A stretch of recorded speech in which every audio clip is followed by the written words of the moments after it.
ljudje to tako čudno odločili, vse pri nas je bilo vse v redu. In jaz mislim, da tisti, ki so živeli v partijskih nebesih, da so dejansko še danes gledajo na to, kot da je bilo takrat čisto vse v redu.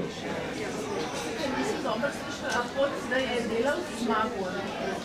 Demos, da je Demos zmago, ja.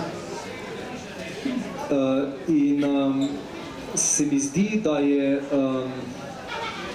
je to, se pravi, zelo težko ljudem dopovedati, da je pri nas šlo za še nevarnejši način komunizma, ker ostale države so po padcu železne zavese in po teh spremembah nekako komunizem številne dojemali kot nekaj od zunaj uvoženega. Pri nas, tako kot si rekel Aleš, pri nas je bilo to nekaj mičkeno, ideja je bila uvožena, ampak je zrasla na domačem humusu.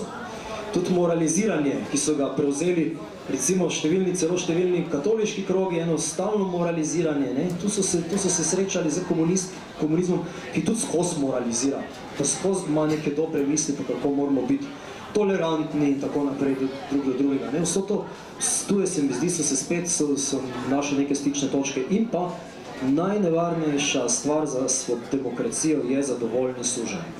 In pri nas imamo žal veliko zadovoljnih sužnjev, zato pri nas ni prišlo po letu 1991 do tega, kar se je zgodilo v številnih vzhodnoevropskih državah, ki smo se jim smejali, smo rekli, kaj bodo ti Čehi, pa Slovaki, pa vzhodni Nemci, zdaj pa so nas vsi prehiteli, sedimo na repo, stopicljamo na mesto in gledamo debelo, ko smo v zadnji vrsti.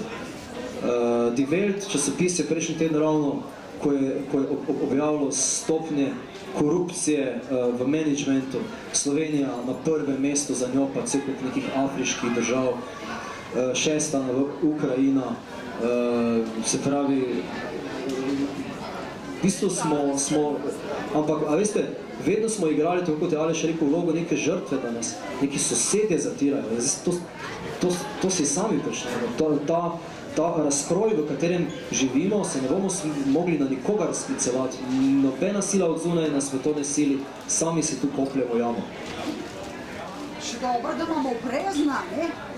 Naraven model, kamor bojo odmetali zdaj na novo spet, ko so se malo združili.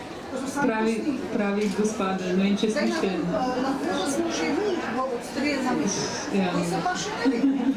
Da imamo še te... Prostite, halo, ta odstrel, ko moja prijateljica misli, je umiranje na obroke, ker ljudje nimajo več za jest, ker več ne bodo imeli več za jest. Tele so komentarji iz prve vrste o umiranju na obroke in na